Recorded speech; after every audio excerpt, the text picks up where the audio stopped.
job, and you don't have to worry about a thing. And like he said, we talk to each other. Communication is a big part of being successful.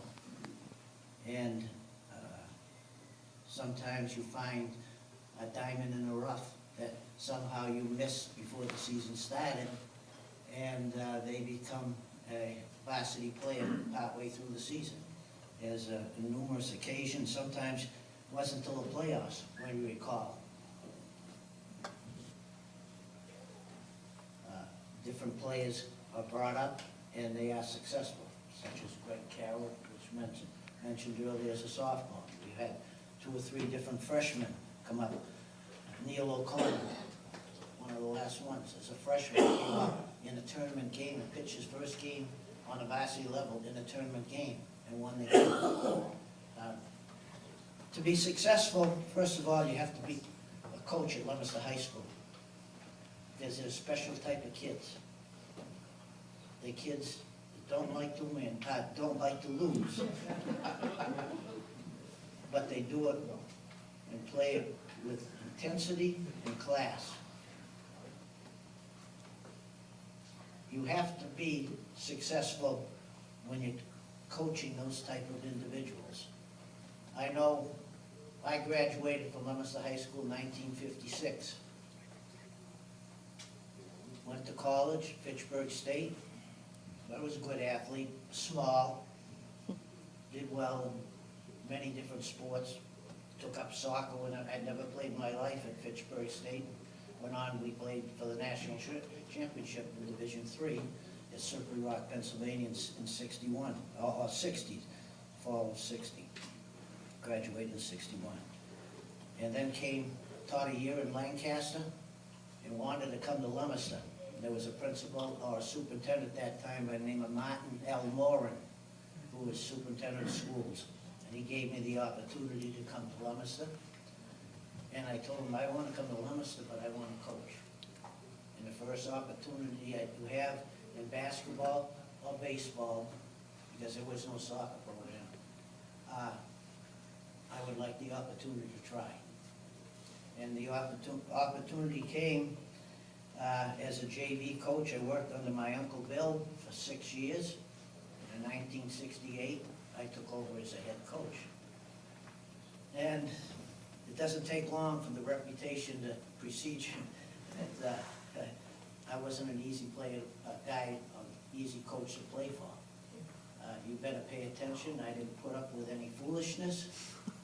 I felt I was fair, but you better be hustling at all times. And if you didn't, you're in deep sneakers with me. But as things worked out, we had a few different assistants. Then Donnie came on the scene. Richie has been my assistant on the varsity level for the last 10, 11 years. Done a terrific job for us. I know that we went to the well 5 years in a row with good baseball teams and lost in the finals 5 years in a row. When I say good baseball teams, we have 3 state championships. We are unlucky because it was a little era, it was in an opportunity time. We could have had 3 or 4 other state championships because we had good ball players. Leominster is a great baseball town. It's noted for football, but there's great baseball players in this town. That's right. And I recognize that as I was a student at Leominster High School, and that's where I wanted to come back and be a coach. Because I thought that I could add something to what we had here. And being an assistant with my uncle and helping him out, I knew I had made the right decision.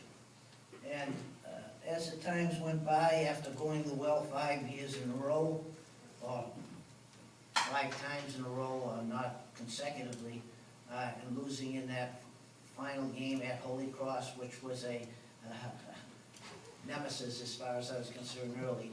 The next 5 years we went on, we won the district championship. So it's a law of averages, as I would put it, law of averages. And when we did get to the finals, state finals, we got to the state finals 3 times. and every year we were the state champions. And, you know, to have that happen, it's just a great compliment to the type of kids that we have, able to perform big time under extreme pressure. Because, yeah, pressure, and you put the pressure on yourself. Well, that's not really true. When you're playing against teams such as a Peabody team, who lost their first game of the season and then won 24, they were 24-1 when we played them for the state championship in that last year where we beat them 5-4. You know, those things don't happen. They had a kid that was going to be #1 draft choice who chose to go to Clemson on a full ride, and we beat him. And we beat him in various ways. Scott Haverstow was one of those championship teams here. In the 7th inning, we tried to squeeze. And I like to play small ball, obviously, if you were watching it. But it makes up for a lot of things and puts a lot of pressure on other teams. And he bunted the ball, and they forced him out at home plate with runners on 1st and 3rd. Well, lo and behold, with a tie ball game in the last or the top of the 9th inning, same scenario comes up. There was a man on 3rd and 1 out. First pitch squeezed down the first baseline, base hit. He gets the first, runner scores, we go on to win the state championship.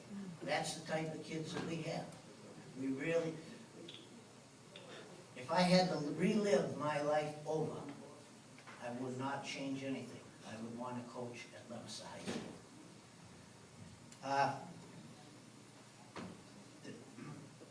The type of young men that we have, I mean, for the past few years, I've really wanted to have something like, I thought it was time, not for me, because the good Lord has blessed me in many ways. But I thought it was time that Leominster High School had a Hall of Fame for baseball. That was way, way overdue. And through the help of our administration, our athletic department, Richie, who's now teaching, it's a little harder when you retired and not on the scene.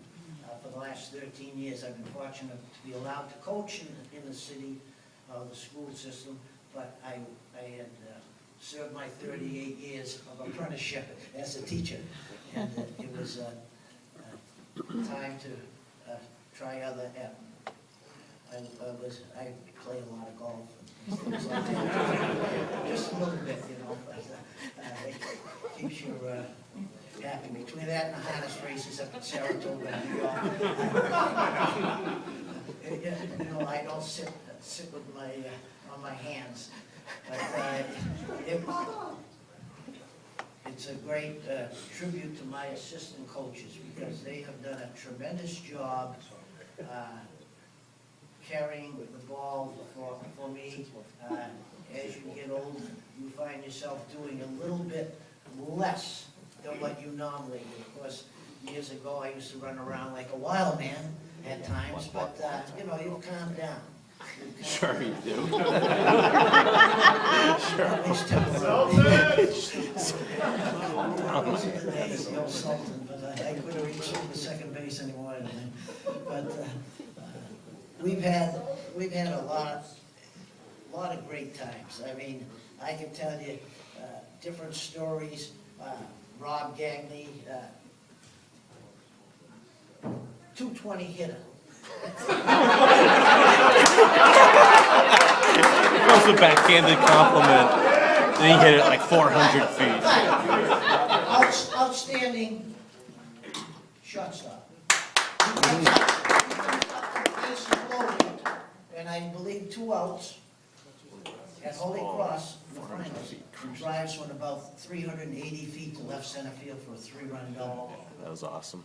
Ball game.